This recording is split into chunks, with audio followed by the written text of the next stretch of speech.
Welcome to The Story Thinker, a Webtoons and Witcher podcast for superfans with scene-by-scene analysis. Featuring sharp co-hosts for a fuller picture, we dive deep into character psychology, relationships, and theories. We'd love it if you could like, subscribe, comment, and rate us on all podcast platforms and social media. For bonus content, you can support The Story Thinker on Patreon. Let's begin.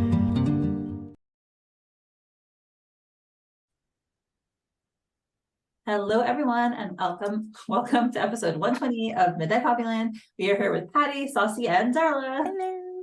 Hey, what's up? You. Awesome. All right. So we start out with our very tantalizing scene. We ended off last episode with the Poppy's in the shower, Tora's blushing, and he has good reason to blush because we had a naked Poppy in the shower, just like Darla has a naked Tora in the shower on her back. And listen, we still got a little shape of that booty. Yeah, it's still up.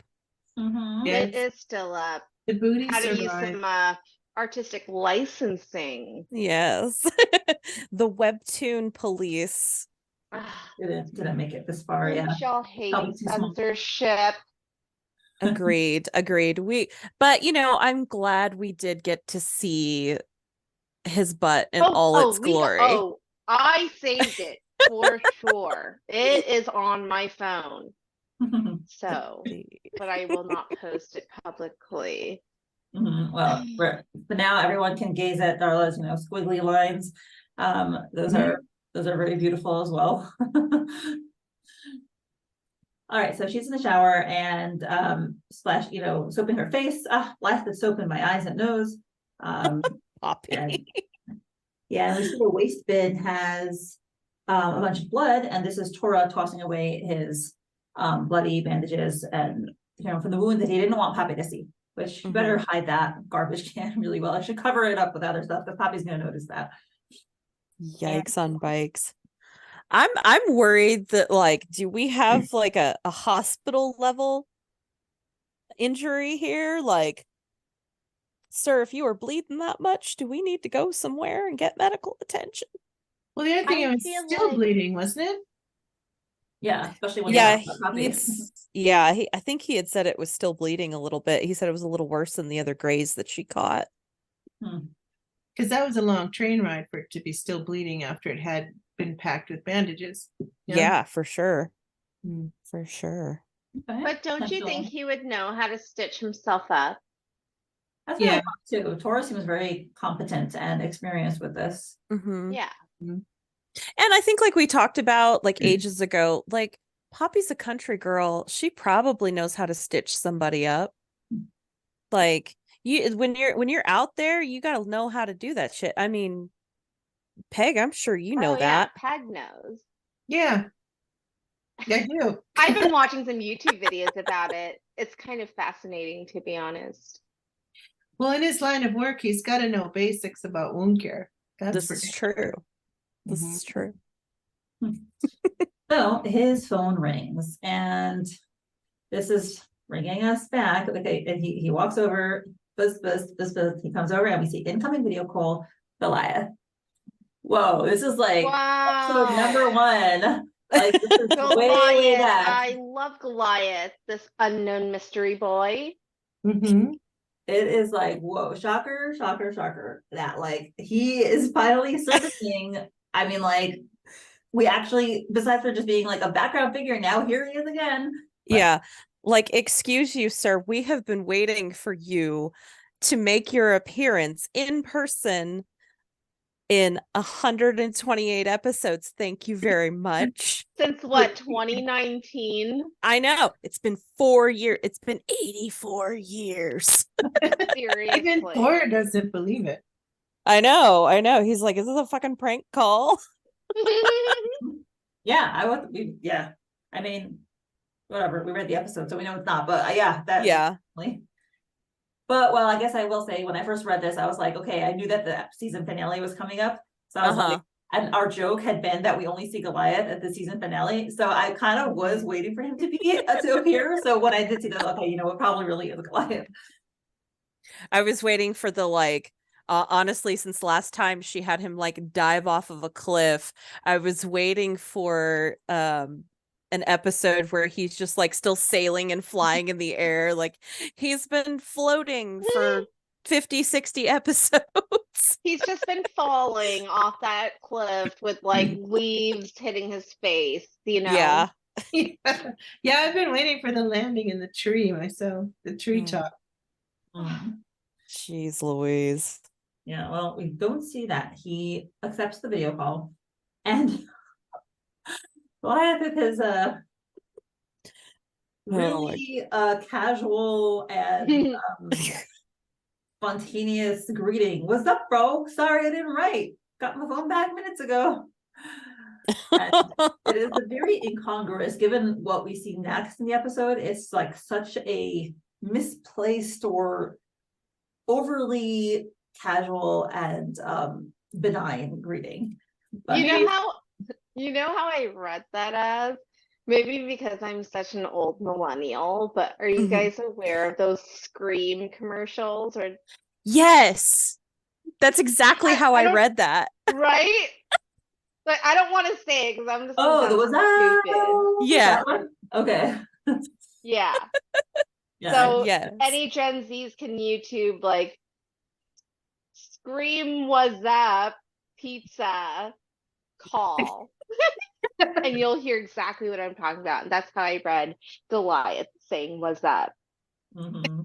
I am now going to hear that voice as his voice. Oh. Yeah, me too. That's gonna be his voice.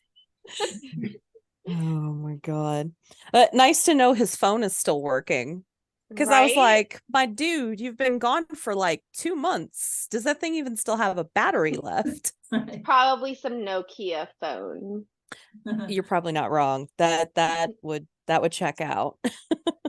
But it's interesting, and he's making excuses basically for not calling, right? Uh-huh. I just got my phone back, implying that I would have been in touch sooner, but I didn't have my phone, right? Right.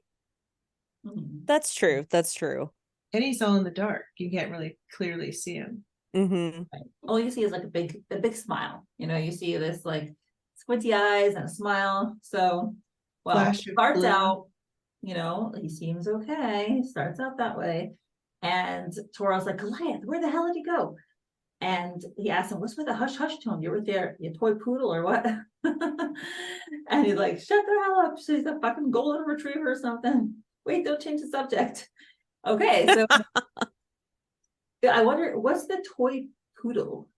That's what I was wondering too. I'm like, of course, like they're referring to a woman. Oh, a nicer way to say bitch. Perchance.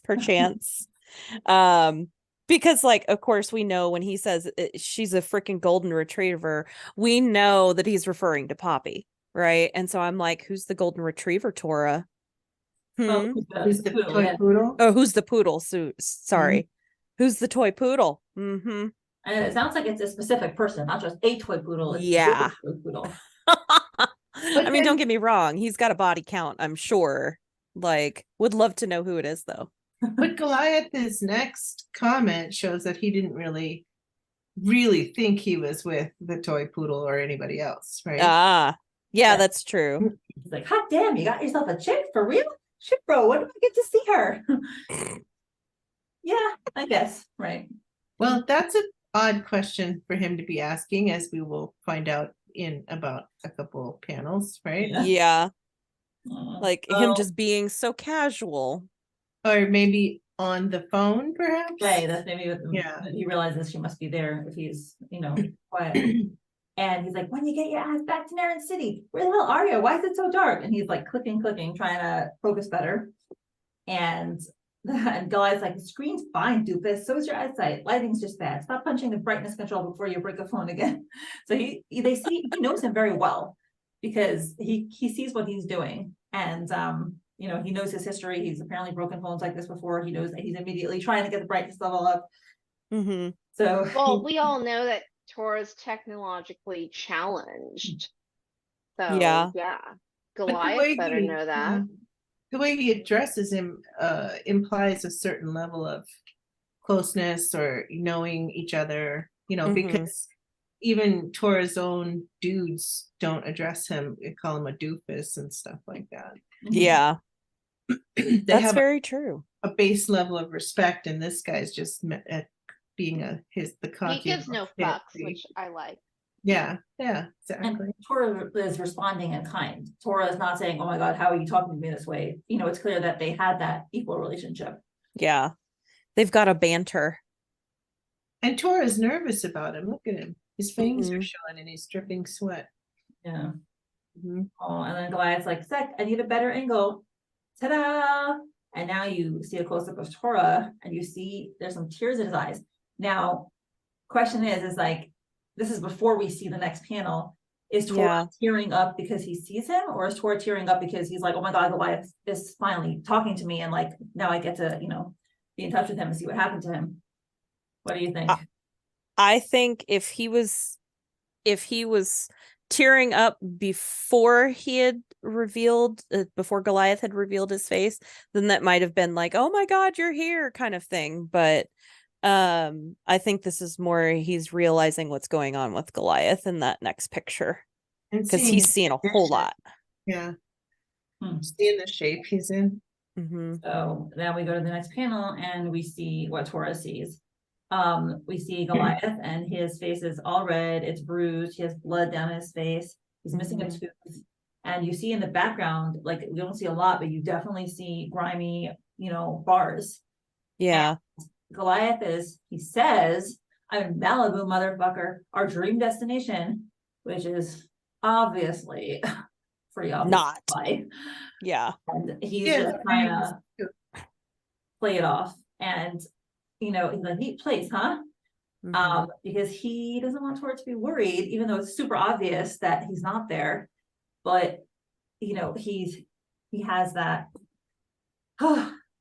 Yeah, he doesn't want him to be worried. Anyway, I'm getting sad.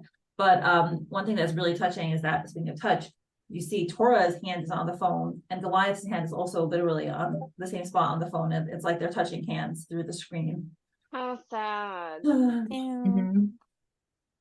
Ugh. You had to mention that, Mindy. God damn it. I didn't notice it till this reread, but it's all right.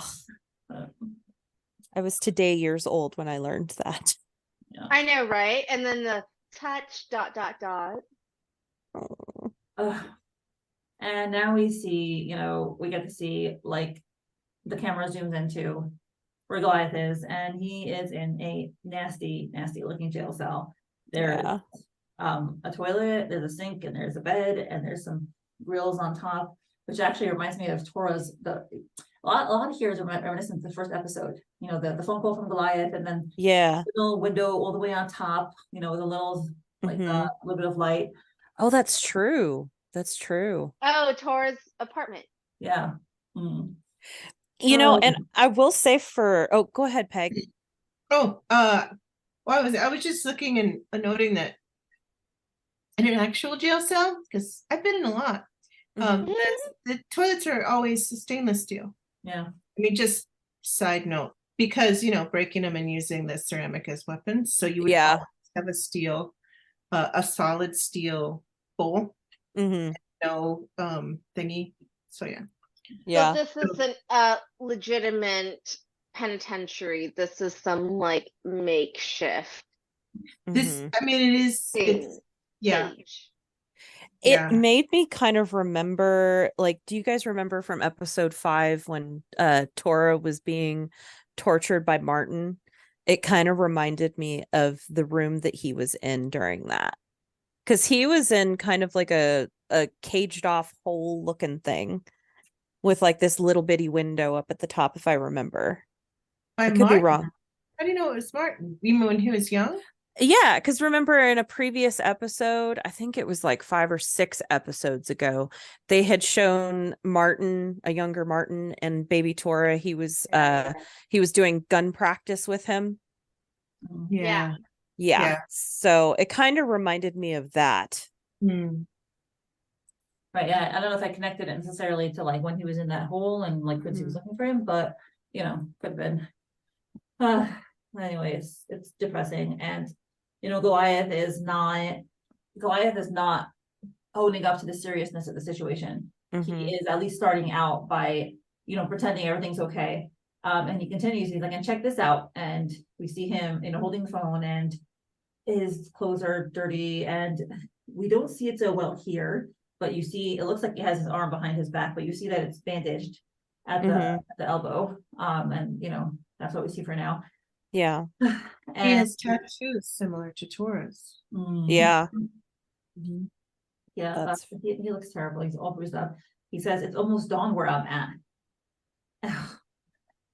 And it's him trying to like show the beauty where he is. He's still trying to be positive, as though like, oh wow, look what a beautiful sunrise there is. But and it is a very nice sunrise. But then, oh my god, these panels are awful. Then he says almost dawn, and you see like a little bit of light across his face, and then his face suddenly gets serious and somber. Yeah. And Tora realizes this, and he's like, dawn, what's gonna happen at dawn? I mean, yeah, like I didn't need that when I was reading this, that extra emphasis, because if you're in a jail cell and there's a reference to, it's almost dawn, usually that's a reference to an execution at dawn, because that's what happens at dawn. So, yeah, it was, so you're like, well, hopefully that's not what he's talking about, but it seems to be setting that up. Yeah, kind of like and I would imagine, Goliath and Tora being involved in the kind of life that they are, that they probably know, like they would understand that reference. And so I'm wondering if like maybe because Tora is obviously in a state of shock anyway, that he's just like, wait, what do you mean? Right? Like he's almost like, please tell me that's not what I think, Yeah, Tora's totally panicking. Like, if you look at the last two panels, he goes, it's almost dawn where I'm at.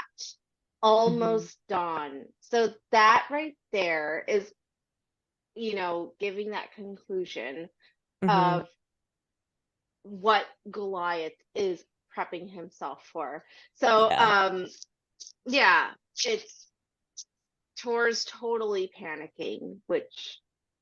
Oh, yeah. And Goliath's eyes in that panel look awfully familiar. Yes, they do. Facial expression, so all that. So sad. It's the panel is so well drawn. That's like it's so horrible.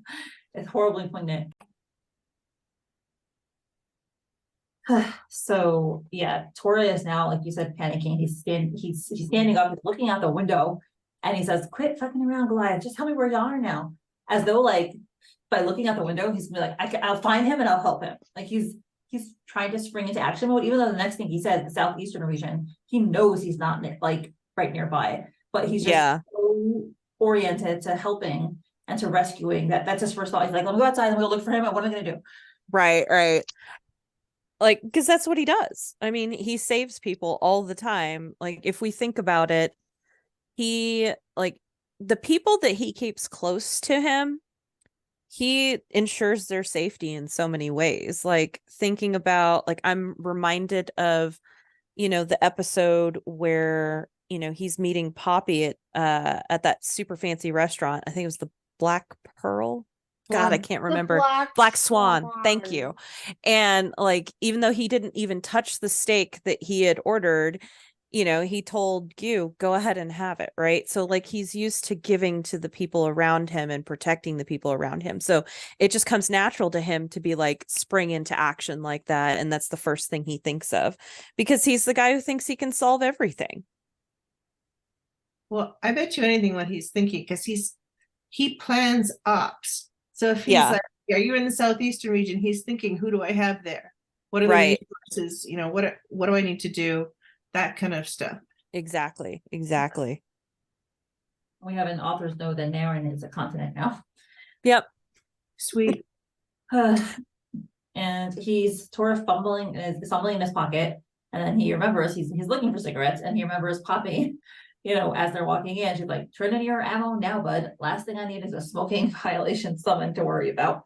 And we see that the hotel is a smoke-free premise, strictly no smoking in all rooms and common areas. Yeah. And so fine, he has a cigarette, but he doesn't have a lighter. He has a cigarette in his mouth now. Yeah. And a lot of crap lighters with her. And Goliath says, it's nothing, bro. I just called to say I'm sorry. I told him sorry, because I think it's the last thing he expected to hear from Goliath. Yeah.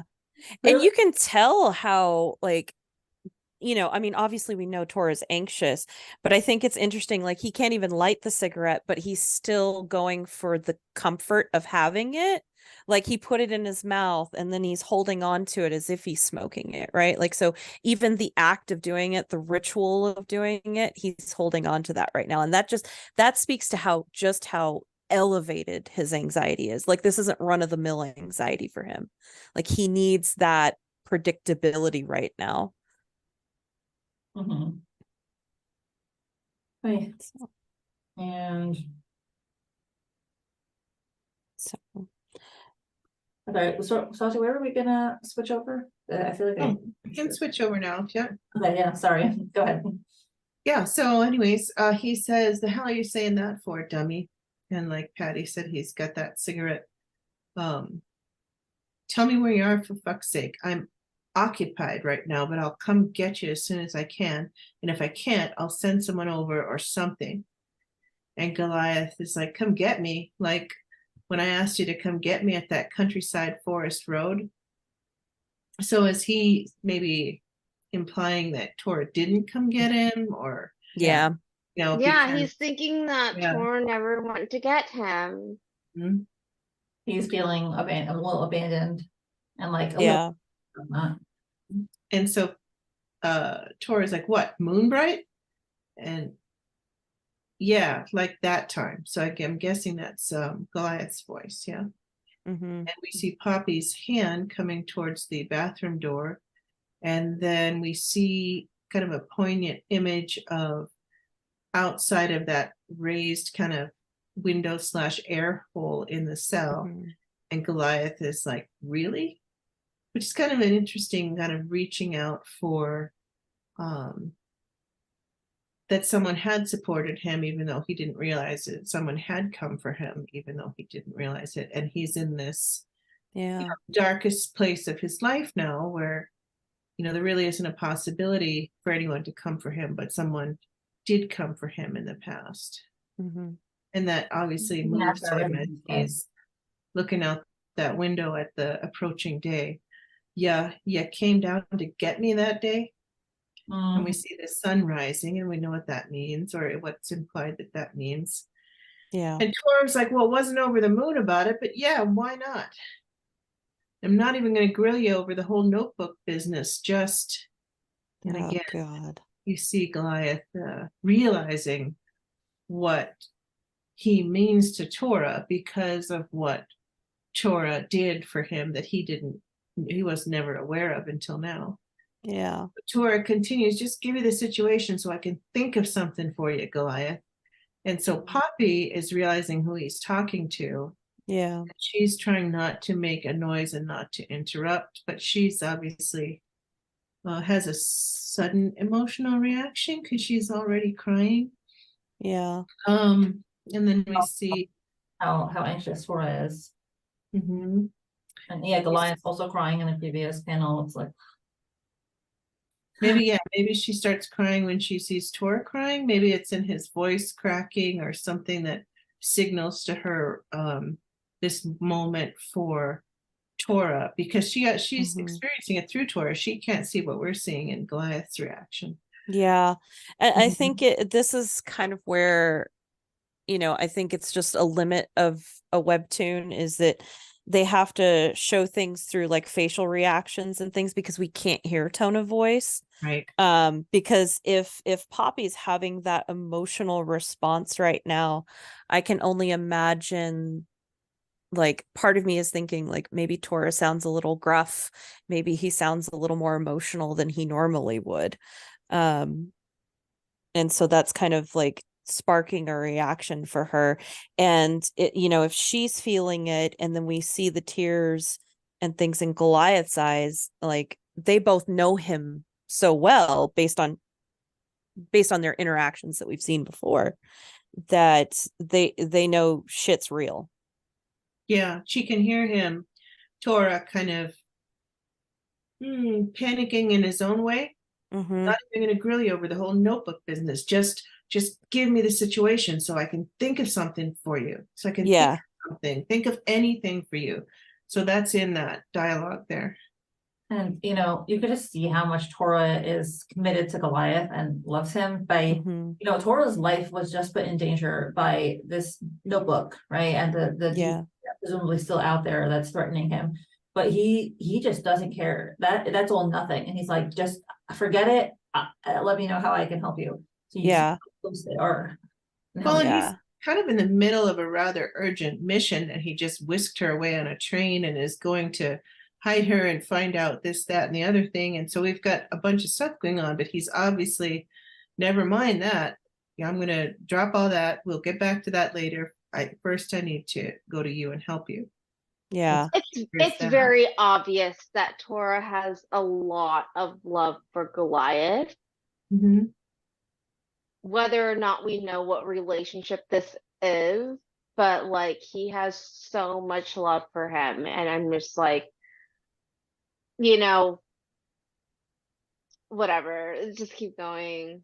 Well, and I mean, but that's a fair thing to say, because like, I mean, think about what we've had of Goliath up to this point, right? Like the memories that we've had of Goliath have been of him betraying Tora, him being a pain in the ass, and Tora going to get him, right? And like, because I distinctly remember in that first episode, he's like, call someone who fucking cares, because it ain't me, right? And he tosses his phone. Right. And then he gets back up, he sits straight up, and he says, fuck, you know, like he ruffles his hair. He still does it. He still gets up and goes.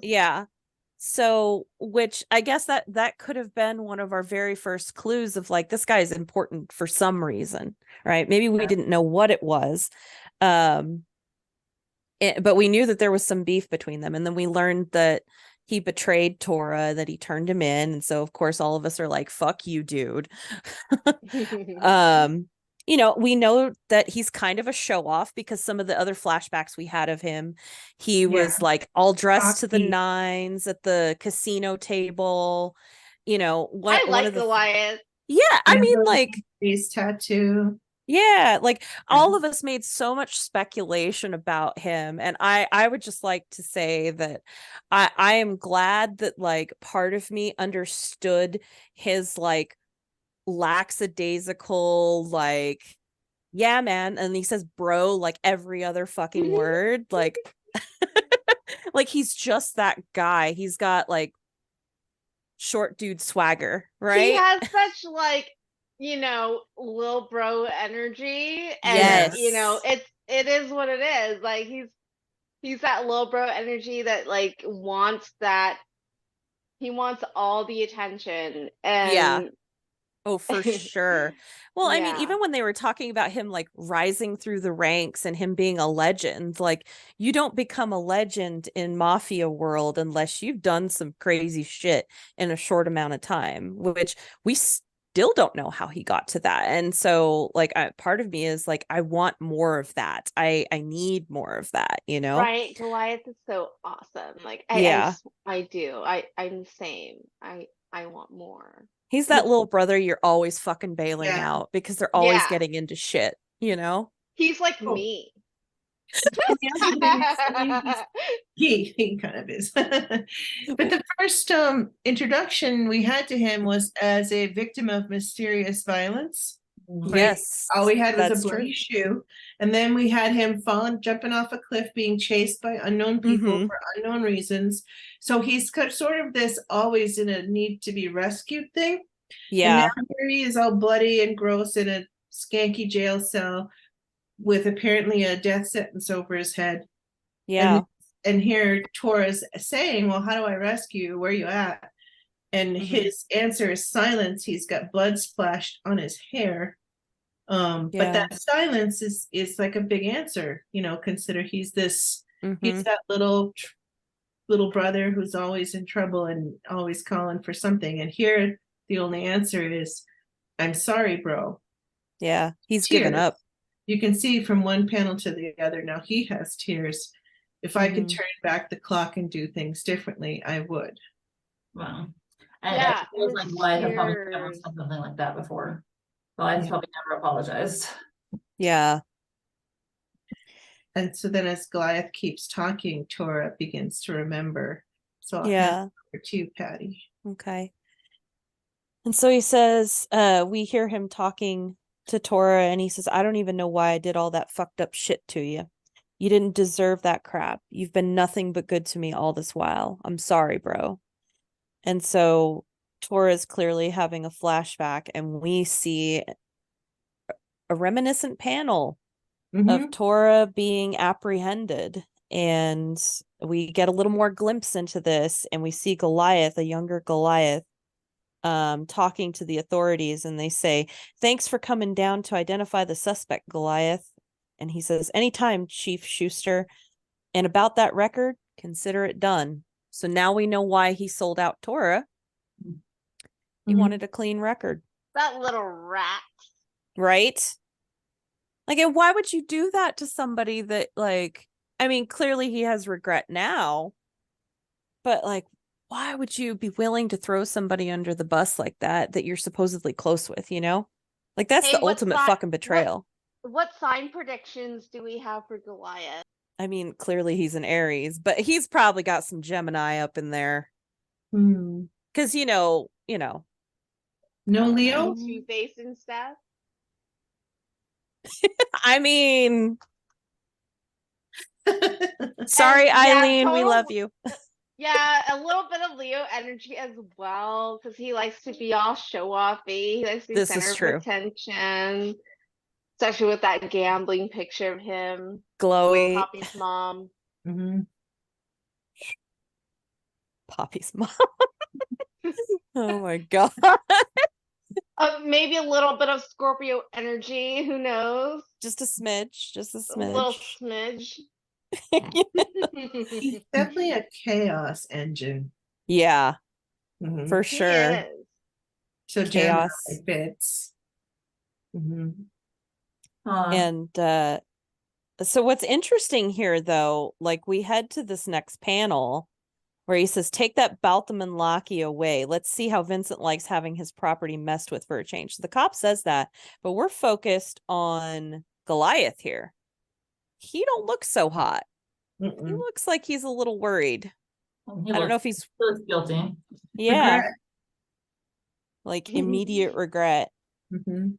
He's all guilty. Not regret. I think he's a selfish person, and he knows he's selfish. He knows he's doing the wrong thing. He knows he's hurting Tora, but he still cares about himself more than he cares about Tora. Yeah. He's, and I know we talked about this technically, like the listeners are going to hear this in a future podcast, but he seems like the instant gratification type. I mean, if we think about, like, he's famous for gambling. I mean, dude has a fucking ace of spades on his hand, right? And you want to talk about one of the most addictive things you can do is gambling. I mean, we got little hints of that with Alice and Joe even, right? Because like they called him poker face. I can't remember. Help me, Peg. Poker face, Joe, baby. poker face, baby. Poker face, baby. Something like that. So like, but it tells me that like, this is clearly like he does impulsive shit, right? He gets himself into trouble. He does impulsive shit, and he might have instantaneous regret, but it's usually after the fact when you can't do anything about it. Yeah, but I mean, informing on someone to the cops is usually that's unforgivable. Yeah. Little rat. That usually burns the bridge in even among people who are close to each other. That's true. That's very true. Well, and didn't Tora say like snitches are usually numbered? Well, which makes me wonder what price did Tora have to pay to make sure that Goliath didn't get killed right away, right? yeah As opposed to now. Yeah, exactly. Exactly. Like what did he have to do to ensure that Goliath was still above ground and breathing, because he would have been numbered, because like we know Tora is Vincent's number one man, right? Like he's his right-hand man.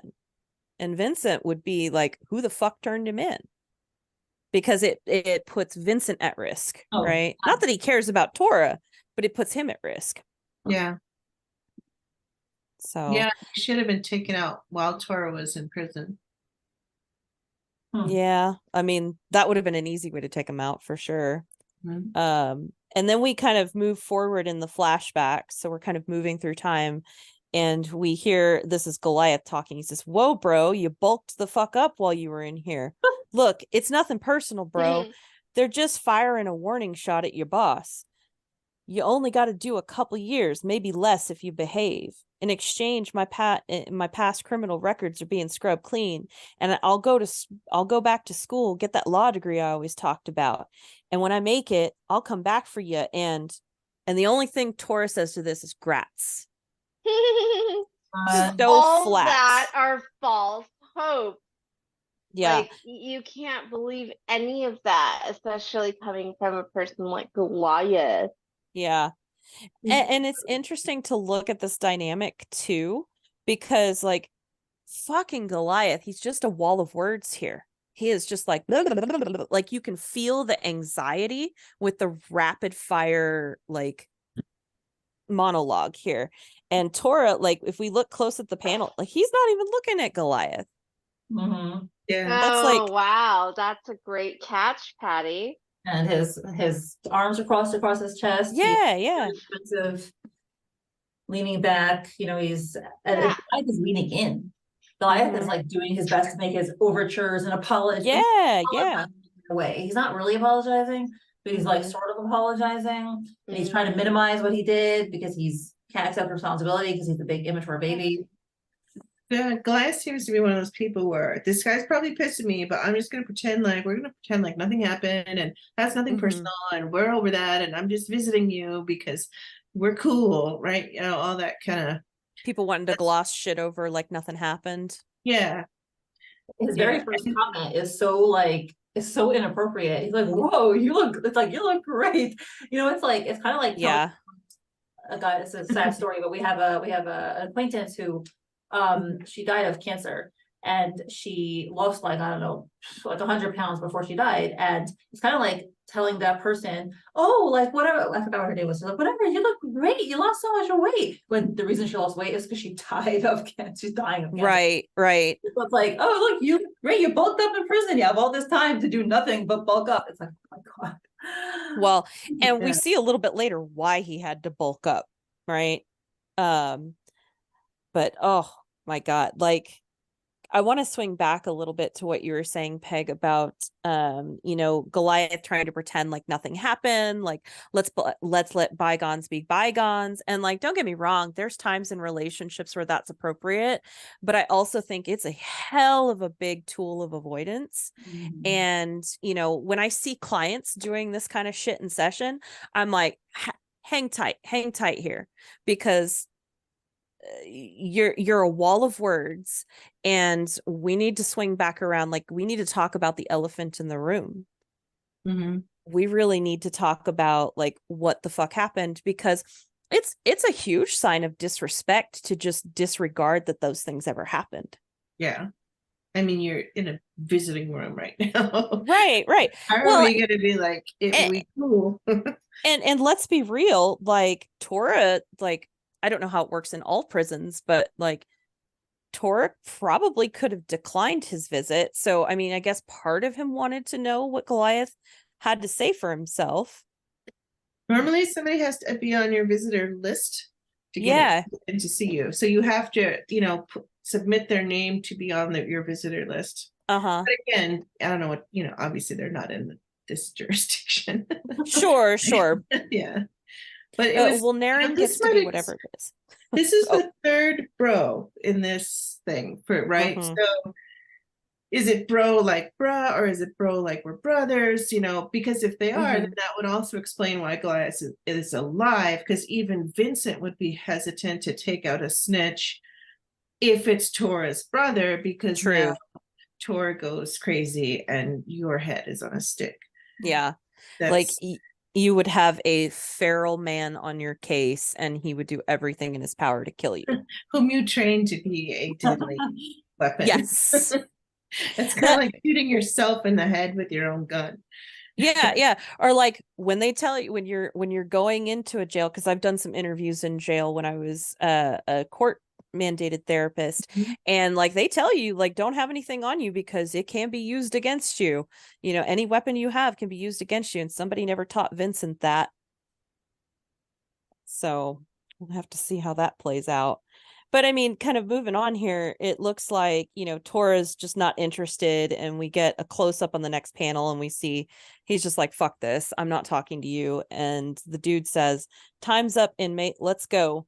Wait, before we get there though, we have this random lady going, Larry. So that that's some sort of setup. Yeah. Oh. Right. Some other visitor. Yeah. And then we get a little bit of conversation here from the side, right? Then it might be that gal that we just talked about. And it says, oh my God, guess what I just overheard? The guy beside us sold out his buddy and expects him to be okay with it. The cheek. Accurate.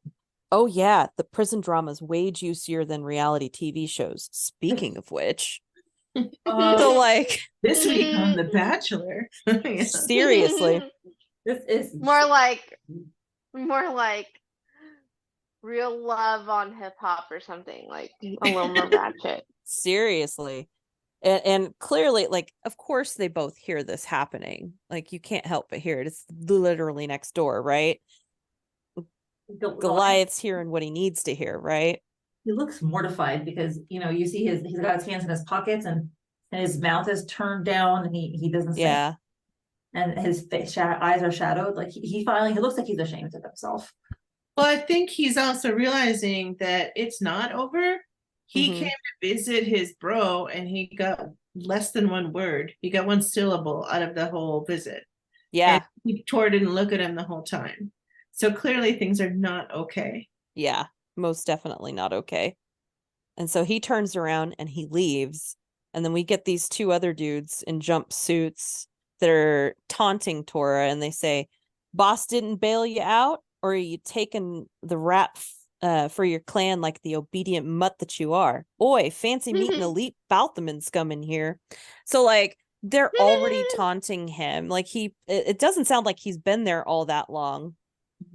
And so we get that next panel, Tora just smashes the dude's back of his head into the concrete barrier behind him. Isn't that wonderful? How come we haven't talked about how amazing he looks in this orange jumpsuit?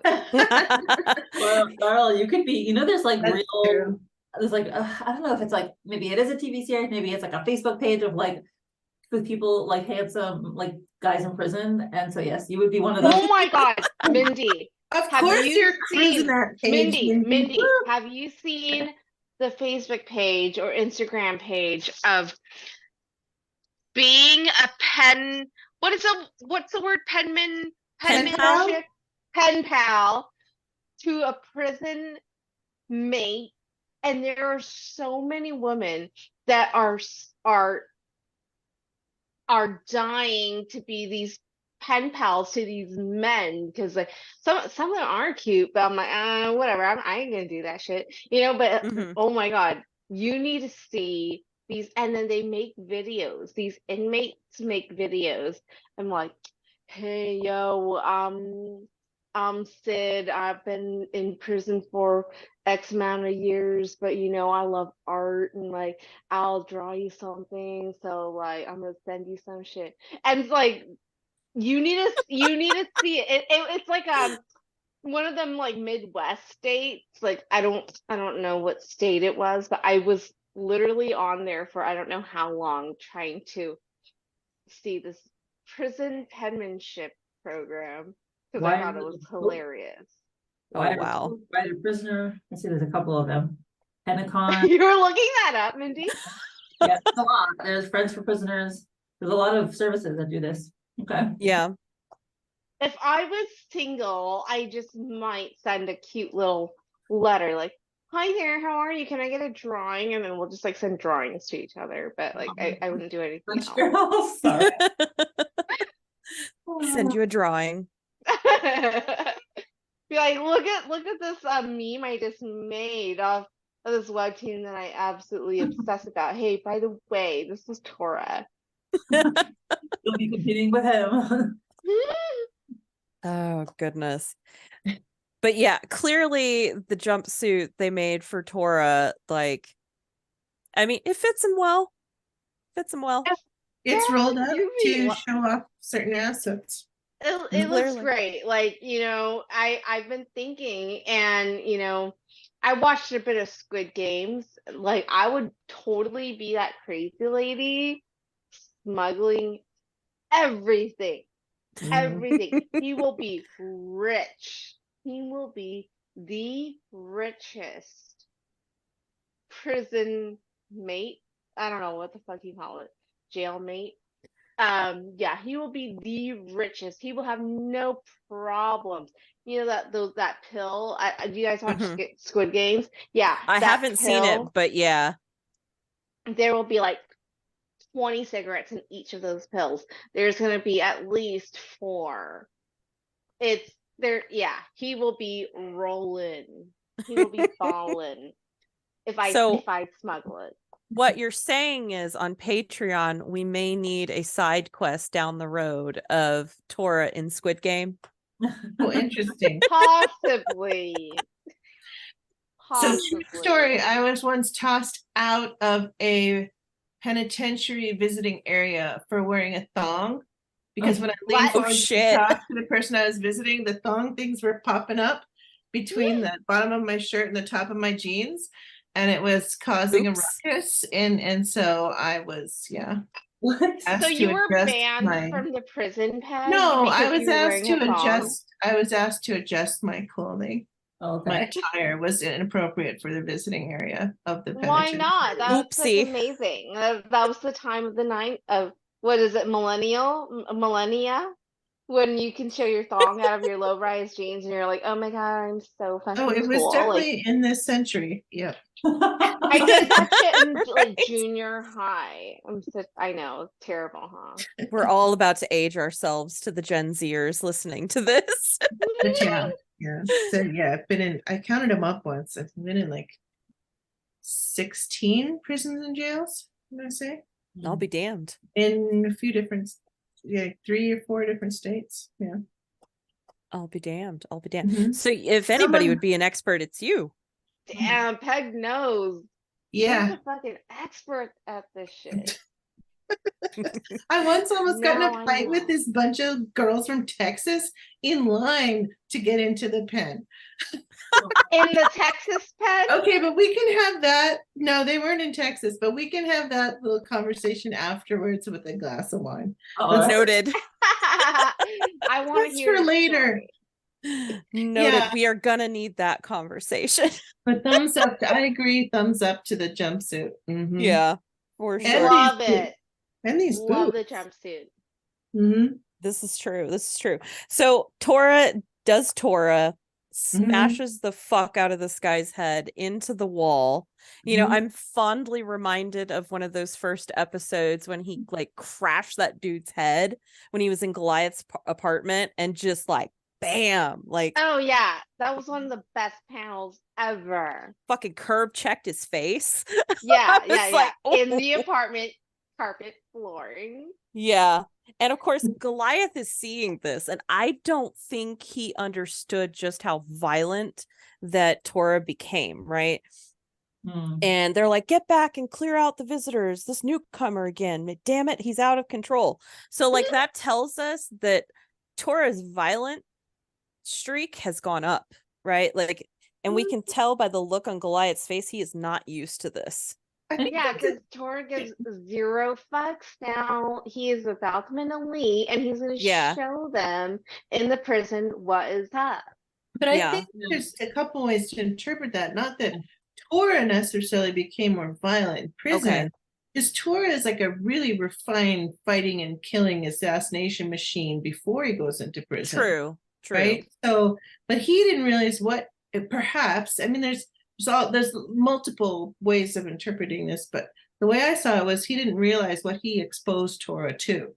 Because Tora can normally defend himself and bring in teams of people and have, get the shot from the angle that he wants or whatever. But here, all he has is, fists and his persona and his, his rep, his street cred. That's true.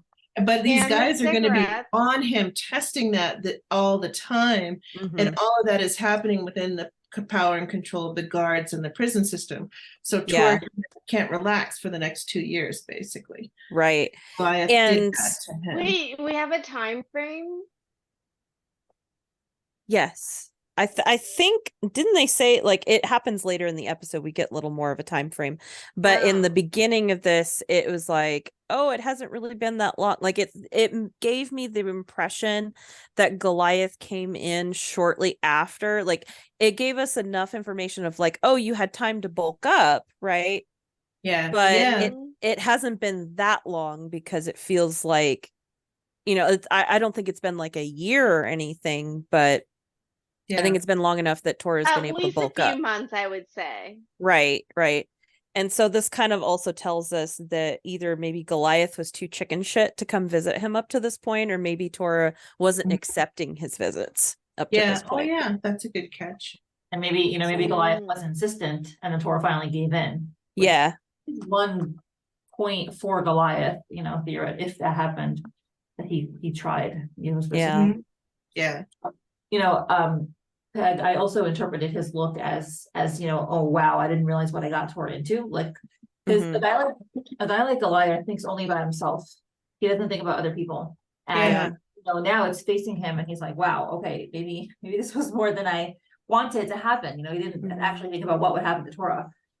And I also wanted to point out, if you notice, he talked about, oh, I'm going to go to law school, right? He's still stage, and notice what he's wearing, because previously, like, he wear, everyone in the mafia tends to wear like, casual clothes, and he's wearing, if you look, he has like this button-up shirt, he has a sweater and this nice jacket over the sweater. He's all trying to look like all prepster. He does. And I think that, in his mind, he wanted to have a new life, and he really did think he was going to achieve it. He was like dressing the part, and then, well, we'll see a little bit later, he didn't succeed in doing what he wanted to do, because we know that he was, mafia overlord, gangster, gambler, etc. But he thought that he would be able to do that. Well, it underlines what you said earlier, Mindy. You said he's selfish, and he's into what his wall of words is all about him. Yeah. My record scrub clean. I'm going to go to law school. I'm going to do this and that. I'm going to come back for you. But he says, you got to do time, a couple years, maybe less, if you behave. Well, what happens as he walks out the door? He sees Tora can't behave, because Tora is the Baltimore elite. And so guess what happens if you don't behave? Your time is extended. Because then now you've committed a crime, assault, in prison. So what he sees Tora doing right there will extend Tora's time.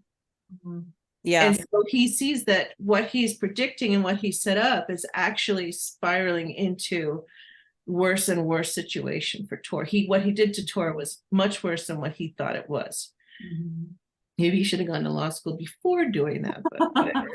Perchance. Yeah. That ties in with his, short-sightedness and impulse, control, lack of impulse control. He doesn't think about the future. Yeah. Well, and he's a slick talker. I mean, we're getting to see all of this. And I mean, when we talk about the addictive and persuasive nature of people who kind of have that impulse control issue, like they know how to charm the pants off of anybody, right? And so, I mean, he has the gift of gab, and he probably uses that as his superpower. But the problem is that his mouth is writing checks his ass can't cash. True.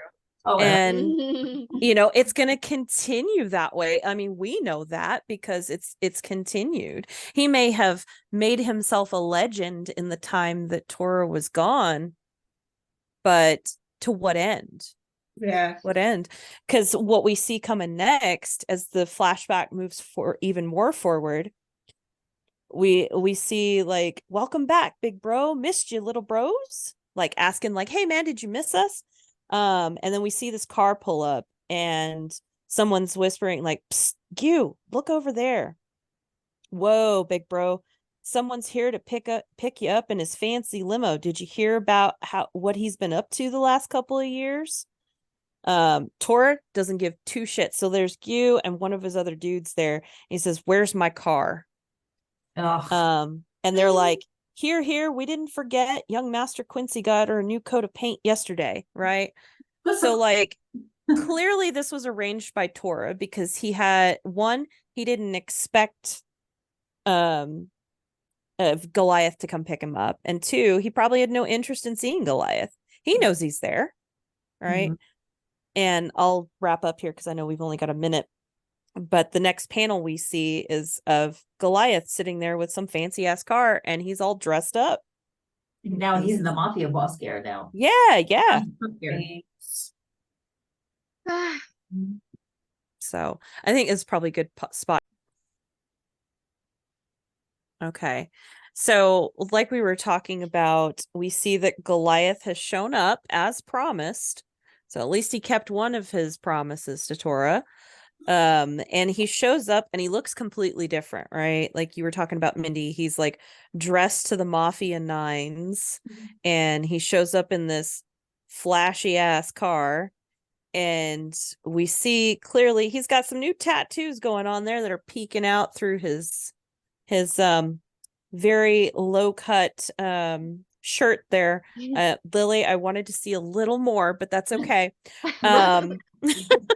His chest is, well built, so it's also bulked up since right. So like that kind of gives us a clue that like we don't know what he's been up to, but we can kind of guess at what he's been up to, especially based on what we know of him later. He's climbed to the top of the clan, the food chain. Yeah, and he's clearly been getting money. Gold chains. Yeah, he also looks pretty fucking pissed. Like that next panel where we get a close-up on his face, he doesn't look too happy that maybe Tora is ignoring him. And we get this. Oh, go ahead. Like, what were you thinking was going to happen, Goliath? Like, really? You thought he was come out of years of jail and be like, oh, Goliath, my buddy, I'm so happy to see you. Like, right. Mindy isn't be like, what's up, Goliath? Like, I'm here, bro.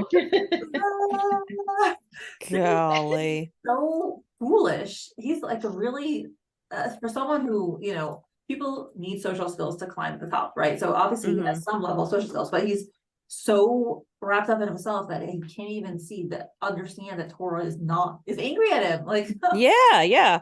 Like what it doesn't even occur to him. But it's still that kind of little bro energy, like, oh, here, me, I'm here for you. I showed up for you. I want to, me. And then Tora basically humiliates him because he's snapped his fingers and his Baltimore hounds minions have brought his car for him, and they go zooming off and leave Goliath just standing there. Yeah. It's very humiliating. Just like, more humiliating than him just turning his head and not talking to him in the visitor room. Oh, for sure. Right. For sure. Now like it's in front of the lackeys. Yeah. Well, and I can imagine that Tora would still be fucking pissed off because if these two care about each other in the way that I think that they do, like for his brother or this dude who's his brother in arms or whatever is saying to him, like, I'm going to go to law school. I'm going to do all of these things. And he's basically saying, I'm going to make it worth your while. And then he shows up like this, like, I'm sorry. Like, I don't know, Peg, maybe you can speak to this, but like, I don't know too many people that like go from high school and finish law school in 2 years. Like, I'm pretty sure he didn't go to law school, but like, I don't know. And mind you, like, okay, the unanswered question in this still is Goliath isn't part of the Baldwin clan. Isn't he part of Nine Daggers? So it's like, what is he doing here? Yeah. Dressed in his fancy garb in his new Mercedes, and he's like, I'm gonna pick up big bro, you know? Right. Because I mean, technically that would make them rivals. You know, like what's he doing showing up? That's a good point. At least the loyalty on Goliath's part, you know, that he is overlooking clan boundaries to be there for Tora. Yeah. It looks to me like he had this fantasy that he was going to roll up and show Tora how successful he's been and how as basically Tora's high in the mafia. No, he's high in he's got all these symbols of success around him, and that Tora would kind of walk out with just the clothes on his back, and he'd be like, I'm going to pick you up. Where do you want me to take you? And like, ride, blah, blah, blah. But Tora has made these arrangements to be picked up by somebody else. So this is his little fantasy crumbling to the ground. Oh, sure. Here. Yeah. And Tora wanted to drive himself, I'm sure, in Lil Red, probably. You know, it seems as though maybe Goliath, you know, thinking back off of what you were saying, Peg, maybe Goliath expected Tora to be proud of him. Be like, oh, look what I've done. I didn't go to law school. I didn't, you know, get a clean record. I didn't get away from mafia life. But like, look, I've done so much. And instead of getting that, like, oh my God, pat on the back, like, wow, or like being impressed, he gets rejection. And like, he's so angry, like his hand is shaking. Oh, That's so sad. Yeah. It is. It's really sad. And then we pan, like, it's interesting. Like, I kind of love how Lily went from these panels of Goliath being the successful person to, you know, showing how angry he is. And then the next panel we come back to the present and he's the most defeated he has ever been. You know, look how far we've come. Look where your bullshit got you, you know? Yeah. And it's devastating. It's devastating. And I think, you know, and I know we've talked about this on the 129 podcast, but like also, you know, it's hard for me to connect to Goliath because I've had to do a lot of speculating of who he is as a person. And we know some things about him, but to me, this is devastating, I guess, of course, for him as a human being, right? But I'm more connected to Tora, right? And so for Tora to see, like, there's no way out of this. I can't do anything for him. Like, this is the most devastating for Tora. Yeah. Oh. And so we panel back to Tora. We're not looking at his face. He's looking at the phone.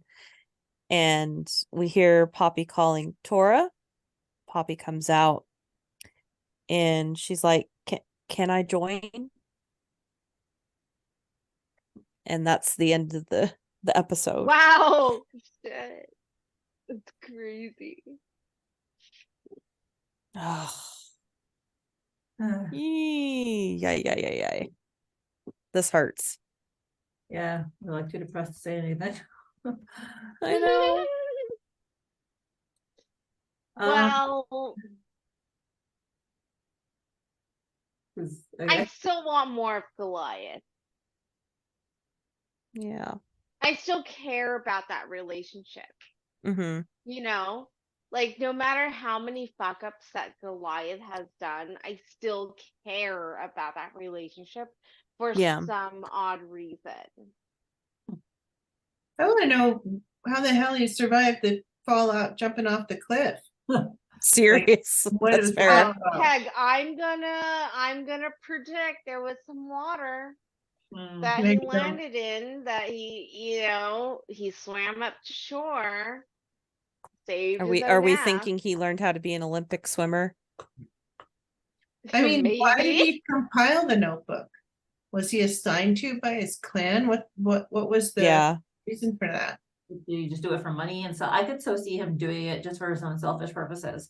Money, power. if he didn't trust the Nine Dagger people to have some backup or some kind of insurance. Yeah. So That's true, because he's done that already to Tora, right? Like he got his record, cleared because he turned in Tora. And so to me, that says like maybe he's more scheming, and he wanted to like build all these contacts and start having to turn in these people, like you said, for money or for, insurance. Because maybe he got himself into some really fucking hot water. It's And so odd though. Why would he turn in Tora? Mhm. Why would he? Because if he has such a close relationship with Tora and Tora is his bro, why Yeah. would he turn in some other Baltimore? Like, why would he turn in Tora without having that be set up between them as a strategy? Right. That's what's a little odd, because he could have turned in any of the Baltimore guys, right? True. I think Because he could have turned in right. Martin. Yeah, he could have turned in Claude. There's a lot of guys to be turning in. Why Tora? It's so interesting. I mean, I hope we do get more What's that one backstory. word when you only care about yourself? Selfishness? Or what is it? No. Egotistical? No. Narcissistic. Starts with an N. Narcissistic, yes. There. Yes. I think, Goliath is a true narcissist that only Mhm. cares about his own well-being. Just speaking of personal stuff, not me, someone else. Okay. And it was sisters, and you kind of, and that person threw her own sister under the bus when it comes to legal situations that she didn't have to own up to. Yeah. So it's just narcissism at its finest. I think Goliath is a true narcissist. Yeah. And he doesn't care who's in the way. He only wants to be at the top. Yeah. And so that's something that I don't identify with Goliath for that, but I do enjoy his character. I really do. Yeah. What if Goliath turned Tora in? Because I was always assuming he turned Tora in for stuff Tora had done for the Baltimans. But what if he gave evidence on him, and before they couldn't pick him up because they had no evidence? But what if Goliath had done a bunch of crap and then just fingered Tora and served as a witness for Tora doing stuff that he had done? That would make sense. Yeah. That's kind of what you're more throwing him under the bus for his own legal problems, right? That's kind of what you're talking about, Darlene? Self-preservation at all costs. Yeah. At all costs. It doesn't matter.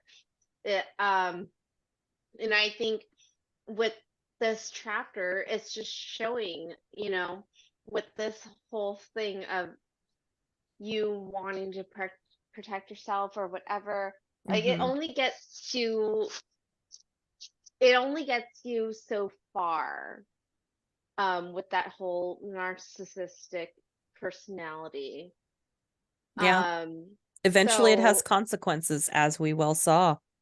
Yes, it has consequences. And you guys watch the next podcast. I'm sure you guys will understand why. But it's you can't be selfish in life, I think, whether it be friendship, sibling, whatever. If you care about this person, you do not be selfish in life. So words of wisdom. Maybe Goliath thought that because Tora is so big brother, so strong, it's actually invulnerable. Yeah. I think so he can take it, whatever it is. Yeah. I think also there might be an element of jealousy, and oh sure, presented that Tora was so successful and big and strong, which if he was short, that's a very big chip on people's shoulders who are short generally. And I think that this was, I don't know if he consciously was aware of this, but I think that subconsciously it might have been a way for him to take Tora down a notch so that he can now have time to rise and room to expand and grow himself. Maybe he felt like now he has the arena. And you know, my theory until these episodes, my theory had always been, you know, maybe Goliath turned him in because it was a plot to like get Tora clean and get out of the mafia, and maybe that's why he compiled the notebook, because he wanted to, you know, clean the streets and get everyone out of the mafia and, you know, make things right again. But clearly that was not the case. Yeah. And also, like, one of the things, and this is why I really hope we get more backstory on this as we go, is that what in the fuck happened to Goliath in those 2 years, right? Because, like, sure, he's a sly talking kid, but he seemed pretty fucking straight-laced, you know? Like, maybe he got himself into a little bit of trouble, but clearly it wasn't too much because he was able to clear his name, right? So, like, what happened? Like, how did he get sucked into that life? You know, there's, you know, and like you said, like, why did we still don't know why he made the notebook. Like, why on earth is he on a different plan for some reason? Was he the unwanted sibling from the shelter that Vincent didn't want, so he was the leftover? Maybe. You know, is this why he feels incompetent? Darla, it's Maybe. not 129 yet. Well, no, but like, but let's also think, like, I remember when Tora was like, remember baby Tora, the scene between baby Tora and Martin talks about them, like, get them being taken from the adoption agency, and he's like, they didn't treat us good there, and he used the term us, so like, it makes me think that, like, maybe they were there together. Well, what I want to know is where the hell is he right now? Why is he in jail? Yeah. Why is he under threat of execution? What did he do to get in jail? Are his injuries from falling into the tree out of the cliff, or are there some subsequent injuries? Did they beat him up in jail? Why did they beat him up in jail? You know, there's a lot of questions as to the current situation. True. And the past. So that would be nice to know. There's so many unanswered questions, and it's like everything that Peg said. Why is his arm cut off? Who are these people that have imprisoned him? There's so much more that we need to know about Goliath. End of story, period. Word. So I need to know. Whether he survives the day or not, again, we don't know. Who knows? Maybe Tora can swoop in, call his buddies in, and, like, I don't know, maybe they can fly a Black Hawk helicopter and just like bulldoze the place. I don't know. Rescue because his ass again. Right? Yes. Rescue his ass again, just like he always has. I mean, it's possible. I would rescue his ass again. If I was Tora and that's someone I care about, I'm going to rescue his ass. Doesn't matter. Yep. I know who to call now, Darla. Ride or die. It doesn't matter. I would drop anything. Note to self: memorize Darla's phone number. It's like, my store needs closing. Oh, fuck you guys. Hey, gotta go save my friend over here. We're glad that we take priority over your store. Oh my god. But I guess we'll have your way around a shooting range, don't you? I do. I'm a really great shot. I believe it. Bullseye, kill shots. No less. Excellent. Oh my god. Now we just need somebody who knows how to fly a helicopter. Exactly. I have a cousin who took helicopter flying lessons and can fly a helicopter. Okay. Yeah. Sounds good. So we're forming a mission to go save Goliath. The three of us. Shit, I thought we were saving Mindy. What the heck? I didn't know. What can he do? Sing? I don't know. Song. I can use my therapist superpowers to sweet talk and be like, I need to talk to this kid one last time before he goes. Well, we can find where he is because they left his damn phone on. So This is true. we'll triangulate Ping that. it. signal. Yes. Yeah. So we're do gonna go this. in. Somebody get a Black Hawk. I'll use my wily therapist superpowers. Darlene will be the person who goes in and shoots the guards. Yeah. We're going in. Recon We mission. are going Mindy, you in. got some We will. skills. I You will have use to. What are every your skills, military Mindy? connection I have. Yeah. What about you, Mindy? What are you contributing? Organization. I'll organize it. Yeah. Okay. And yeah. First aid. I will pack food.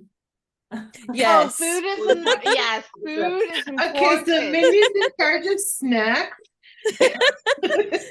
Mindy's the mom of the mission. And all our to-do lists. I need hot Cheetos, Mindy. Make sure that my stash is on lock. This Okay. past summer I took a lot of trips with my friends and I brought all the food, and my Okay. other mom friend, who was like the responsible one in her family, was so grateful. She's like, oh my God, I didn't have to do everything myself. Like Mindy also did it.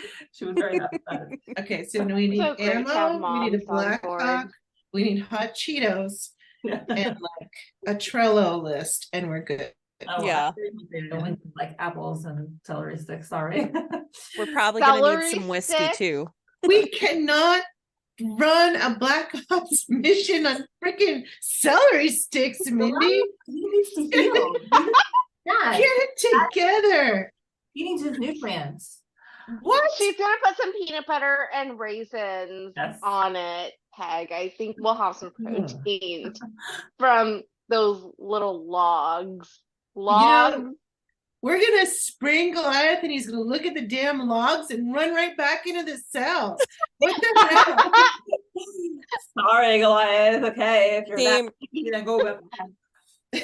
See, we're the special ops team that Tora is gonna call to go Right. in. We are in the southeast region. We're gonna find his ass. You're in the sort of in the southeast region, yeah. A little bit, yeah. A little bit. Yeah. I'm kind of in the middle. We Kinda. can make it work. We're calling it southeast. Mhm. All right, so Oh. do we have a favorite panel? And I know it's a serious episode, but like maybe Mhm. the most evocative panel, because these panels to me are so good and they're so expressive. So like I'm kind of choosing my favorite panel based on that. Okay, Yeah. I'm looking. Let me see. I guess. See, I don't want to say favorite because it's not a good panel. So I'm not happy with it. But it's a good panel because it's so perfect at what it does, which is show emotion. So Yeah. like, Yeah. there's so many, but this one is really striking to me. Oh, Yeah. I was gonna pick that one, Mindy. You stole mine. Oh, okay. Well, we can share. I Yeah. almost did. No. I will pick another. Okay. Yeah, the one where he says it's almost dawn, and you see the light go out of his eyes. Ugh. And he looks so much like someone Okay, else so my there. first runner up is Poppy's ass, but I will go Yes. with this one. Where? Okay. Yeah. The really, because hell? that's like shows the bareness inside his heart. Is that the shower loneliness scene? and the isolation. No, it's him going really from inside the cell. Hmm. That's that one. Oh. Okay. Yeah, but very close runner up is Poppy's ass. So Close. go ahead, Peg.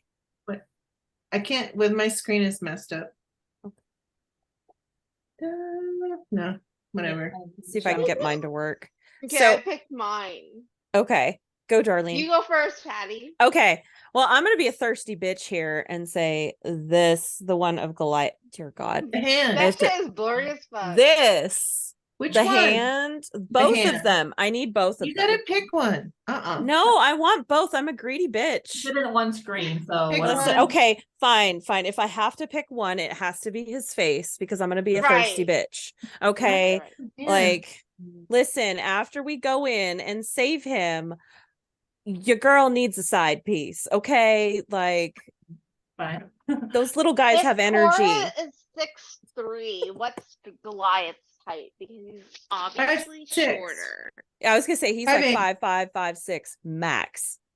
That's okay. I'm still down. But no, I'm loyal to Tora. Sorry. That's okay. The hoe got into me. Sorry. But it was This- a very short laugh, Darla. It's okay. Yeah, it's okay. I'm sure, like, listen, Ulan has a harem. I'm sure he would be okay with me having my own harem of fictional boyfriends. So I'm sure he will forgive me for this one. I mean, you both have Teal here. You It's will. basically inevitable. This is true. This is true. This was not planned. Clearly, we are destined. Oh yeah, it's like mermaidish hair, kinda. Right? Like I did a little bit of red, a little bit of teal. Nice. Like, That's so cool. So what's your So- panel, darling? Girl, you got to put it in front of your face. All I can see is balls. What the heck? There's steamed buns. You got Wait, steamed how do buns I on do both this? sides of your back screen. Okay. How do I do this? Put it next to your face. Yeah. Put it by your Like in face. front of my face? Yeah, Lick just like it. put it right here. There we There go. you go. Oh, yes. Wait, Tora's butt and his Orange prison jumpsuit. garb. So Awesome. 2 fancy panels, 2 emotional panels, even ratio. There we Prison go. garb Buns booty. everywhere. That's my I love favorite your panel. nails, by the way. Those are Dude, they're legendary. tripping. It's so stupid. I'm kind of mad that my nail lady suggested me to do brown underneath because they're just chipping now. I love Aw. them. But yeah, they're cute, right? They're cute. Mhm. Really cute. Totally cute. Tora will appreciate them. Yeah. He needs a little back scratch Oh, right I know. now, I think. Oh, yeah. Anything for him. Anything. Well, I'm glad we were able to inject some levity in this episode and end on Yeah. Mhm. If it was going to be anyone who could have humor about one of these episodes, it would be us three. Right. Oh my God. Such an amazing episode. Mhm. Absolutely. Takeaway is orange jumpsuit. Yeah. Orange jumpsuits are like, wow. Oh my God. My significant other, I didn't want to say his name. I was about to say his name right now. He told me that for Halloween, he dressed up as a prison guard at his Oh, shit. workplace. But he didn't tell me, like, he didn't show me any pictures. So if Well, I damn. get pictures, I will show you. Yes, please. It's hot. He's So super here's hot. an audience question. There's many questions we can ask, but I guess what that comes to mind is, why do you think Goliath is where he is? So there's Yeah. possibilities, but put down your theories in the comments. All right. Indeed. Goliath, he, honestly, no matter how much I love his character, he has been a selfish prick this entire time. He's let his narcissism get the best of him, and he has thrown every single person he cares about under the bus. So on that part, it's unforgivable. But at the same time, I can understand where he's coming from because, like, okay, mind you, whatever, next episode, Mm-hmm. I can understand why. Yeah. I think he slept with someone he shouldn't have. He slept with somebody he shouldn't That's have. my Is that what theory. you're That's why he's where he's at. Okay. Ooh. That's yeah. saying? Hmm. Did he knock Ooh. somebody up? Are we going to have little baby Goliaths? Oh, now they're talking. I was thinking more like somebody's mafia heir got Pops out with cuckolded. blue hair or what? Mhm. I mean, Ooh, with blue clearly. hair. Listen. Okay, I want to know who Goliath's hairdresser is. That's an audience question. Who is Goliath's hairdresser? Because he has been gone for 2 months. This motherfucker has been in the goddamn jungle. How is he keeping his blue hair so fresh? I can't even keep mine fresh. Like, what the hell? They're airdropping what's that shit that your husband bought recently? Drones. They're using drones. Oh shit, yeah. Yeah. Yeah. They're using drones with that blue hair dye. Well, I'm being called away to do homework assistance. Okay. So I'm gonna have to wrap up. I'm sorry. That's okay. Mwah. We love you, Peg. Okay. It's okay, Peg. We're nearing the end. Yeah. We're at the end. Oh, we're at the end. We're good. Yeah. All All right. right, bye, Peg. Love you. Bye. Thanks for joining. This was great. Thank you. I mean, great and great in terms of analysis of a sad episode. So, yeah. All right. All right. We'll see y'all next season. Yeah. Yes. Bye.